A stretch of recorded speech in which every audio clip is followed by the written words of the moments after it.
Hi friends, எஸ்எஸ்சியில் இந்த மாதிரி some வந்து அடிக்கடி கேட்டுக்கிட்டே இருப்பாங்க. இதை நம்ம எப்படி ஈஸியாக சால்வ் பண்ணலான்னு பார்க்கலாம்.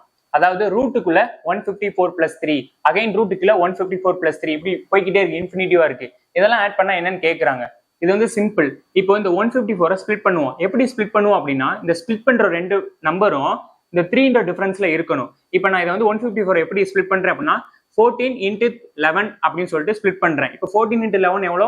154 தான். இப்போ பாருங்க, இந்த 14க்கும் 11க்கும் டிஃபரன்ஸ் என்ன? 3 தான்.